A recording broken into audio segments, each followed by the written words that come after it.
Alrighty, welcome in everyone to another edition of Just Another College Football Podcast. I'm your host, as always, Tommy Brzee. It is Wednesday, July 23rd around here. We are 31 days out from football being underway, and we got some things to talk about. We're going to start talking a little bit about SEC Media Days. A number of things went on in Atlanta this past weekend, about 10 minutes up the road from me, actually. So we're getting into that, talk mainly about that 8 versus 9 conference game schedule. Been a big topic of conversation, so we'll jump into that to start. Then we got a couple of different things. We're going to talk a little bit about the blue chip ratio. That's a big thing that has come out the last couple of years, really dating back to 2011-ish, and there's been a common theme between the national champions and their blue chip ratio. We'll get into that and why it might be changing sometime soon with the transfer portal being such a huge part of college football. Then we'll get to a little bit of a Monday catch-up. We got to talk about Jake Retzlaff finding his way down to New Orleans to join Tulane. We got to talk about a couple of different things, including Texas and Georgia getting into a little bit of a rivalry when you go to the recruiting trail. But let's go ahead and jump into this thing. A number of things to get to here, but let's talk about SEC Media Days. I'll be totally honest. It was not necessarily an explosive media days from the SEC. A lot of coaches going about their business, doing the coach speak that they need to, talking about their GPAs, giving a shout out to Greg Sankey, doing all the things that they had to do, and not much else. There wasn't really an incredible storyline coming out of this week, but there were some things to talk about, and we'll get to one crazy take from Eli Drinkwitz at the very end. But let's start with the biggest conversation probably in college football right about now, at least as we get closer to the season. People are trying to find things to talk about, and this has been one of the bigger ones. Is the SEC, currently at an 8-game schedule, has talked about going to a 9-game schedule. Some different coaches in the past have said they're very much in favor. Some other coaches, I'm sure, have said they're not so much in favor because they play an SEC schedule. They feel that they play the toughest schedule in the country regardless of how many conference games they play, 8 or 9. And I understand the argument from both sides here. So I think the 8-game schedule is one thing that, especially in a conference with 16 different teams, you're going to have a lot of variance in the schedule. That's why me personally, I'm in favor of a 9-game schedule for the SEC. I think it makes the most sense. I think it gives you an ability to have another data point on the sheets to go to when you talk about the playoff, and you have a number of different big-time games that can be slotted in, whether that's Texas LSU or Alabama, Florida, whoever you want to put in there. There's a number of different things you can do with that final spot to make it more interesting. The other idea that I've heard out there is you play 8 conference games. Everyone plays 8 conference games, including the Big Ten, including the Big 12. Now, that might be a little bit harder to get them to sign off on, but at the end of the day, everyone could find their way back to 8 games, and then you have to play 2 out-of-conference games against Power 4 competition. Would love that as well. At the end of the day, for me, I would love every single Power 4 team to play 10 Power 4 teams every single year, regardless if it's 8 or 9 conference games. I don't much care, if I'm being totally honest with you, but at the end of the day, I do think that 9th conference game is a very interesting idea.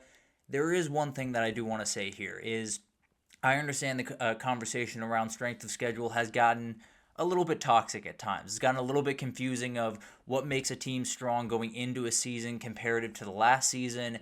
How do you come back if you're 90th in the country in strength of schedule, but you end up beating some really good teams throughout the year? Do you have the ability to close the gap against a team that was top 5 to start the year? And when should we really start strength of schedule rankings? I tend to believe it should be about a month, maybe 6 weeks into the season as we see these teams develop and we get a better idea of what these teams are.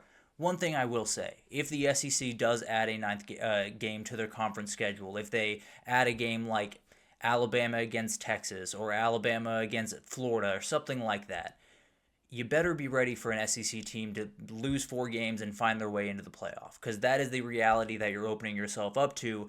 They win the strength of schedule battle, and we can talk about whether that's fair. We can talk about the way that they go about strength of schedule all day till the cows come home, no doubt about it. But at the end of the day, the SEC wins that battle right now. We know that very, very obviously, and that's no question for anyone involved. If you add another game to their schedule, they're going to win it by a massive margin. They're going to be able to totally push out the way of a 9-3 Alabama is going to be able to push out an 11-1 Iowa State, hypothetically. That's going to be the battle that you're up against. And I think when you look at a 9-game schedule for the SEC, you already see the gap that's there. When you talk about strength of schedule, I believe 9 of the top 10 teams in the SP Plus strength of schedule are in the SEC. that's going to get more aggressive if you add that ninth game. So I totally understand people wanting the SEC to go to 9 games. I think I would lean towards the 8 game for everyone in the country, and then you have to play 2 Power 4 teams every single year. But that's a total semantics battle that obviously can be hashed out over the next couple of years. My argument is as simple as the SEC dominates the strength of schedule battle. We know it factors into the CFP. Whether it should or not is a debate that we can have, but we know that it factors in right now. You give them another SEC team on that schedule, I think we all know the gap between the SEC and everyone else when it comes to perceived strength of schedule is going to be that much bigger. So I'm in favor of whatever they do. I want there to be I want there to be just outright standards of how teams go about seasons, how teams go about scheduling. I don't think anyone should be able to play an FCS team, but understand there are some financial things that help the FCS team out in that scenario. There's some different things to overcome, no doubt about that, but I just want a uniform scheduling model across the sport. I'd love strength of schedule to be figured out maybe midway through the season instead of 3 months before the season. There's a lot of different kinks to work out. Just to say, in the short term, if the SEC were to add another conference game, they're going to get the benefit of the doubt a little bit more than some of these people that want them to add that ninth conference game would love for them to get. So that's going to be a battle back and forth and definitely will be interesting to watch. I don't think they're in a rush to go to 9 games, so I tend to believe it'll be 8 games for the foreseeable future, but maybe we have some schedule regulations that come into play and you have to schedule this amount of opponents, then we could have a real conversation. But right now, it's definitely time to get to some football because this is something that pops up right around this time every single year. Then we got to talk about Texas. They were picked to win this conference this year. It was a relatively close poll. When you look at the number one picks, the teams to win the championship, according to the media, Texas does have a favorable lead there. More than double of what Georgia has. Then you have Alabama, LSU right there with 29 and 20 votes respectively.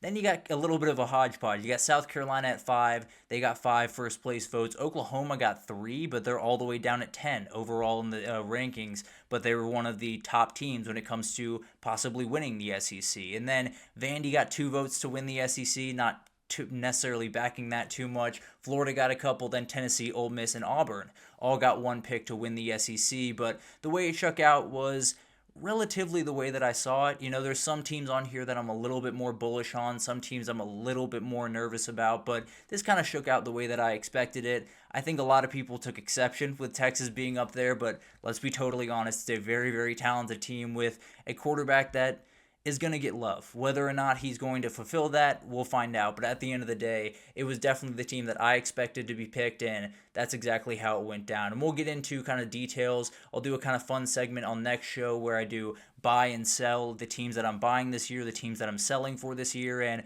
we have a couple of teams on here that I'm both buying and selling. So we'll get into that on Friday, but Texas wins the at least preseason award, I suppose, for the SEC championship, but plenty of work to do on the field, obviously, for the Longhorns.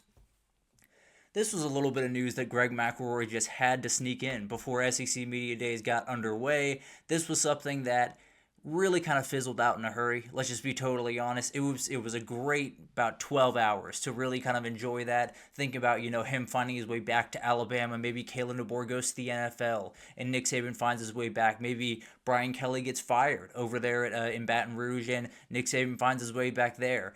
Frankly, I wanted him to coach at Toledo or Kent State because that would have been incredible. It would have been awesome theater. But at the end of the day, Nick Saban, he's not finding his way back to college football. Now, he will always be involved. He's going to be on College Game Day, of course, again this year. He's going to be around the Alabama program, and really any program that he is allowed to be around, he will be around. I can promise you that. But he's an incredible guy around the sport. I think he's done coaching. So I think mainly the head coaches in the SEC do not have to worry about this guy coming back into the mix. I think he's happy where he's at, and it sounds like his daughter backed that up as well. So Nick Saban's going to stay where he is, I assume, but maybe if the right situation comes open, maybe we see him back in football, but I'd be very surprised. I think he does a great job with where he's at right now. I think he's happy with where he's at right now. And then this one.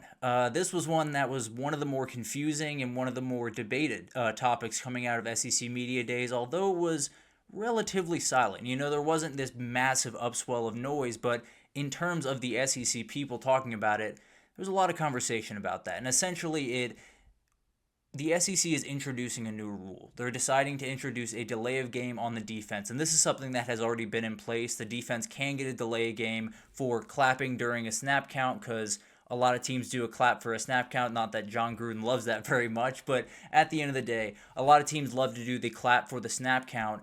A lot of defenses will decide to clap during that, and that's obviously something that has been kind of taken out of the game a little bit. You will get a delay game on the defense maybe once every 3 games or so, but this new one is a little bit different. This new one is if there's any abrupt movements at the line of scrimmage as they're getting into their cadence, as they're getting into their snap count, that will be a defensive delay game. And that's caused kind of a lot of questions about how this rule is going to be implemented more than anything else. And the biggest thing is about stemming. Now, if you don't know what stemming is, it's essentially when you have a lineman or 2 linemen in a certain spot and they flip right before the snap. So maybe they're in the 3 tech and they find their way over to 1 tech. They're right over the center, or maybe they're at the 1 tech at the beginning and then they find their way outside to right outside the guard and they're in the 3 tech. So that's kind of the battle that you're fighting. It's definitely something that happens very often. Those 2 teams that I have on the screen right there, Tennessee and Georgia,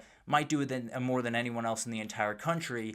It doesn't sound like that will get penalized. It doesn't sound like if 2 guys start in one position and then slide to the other side of the line, it sounds like that's more than fine.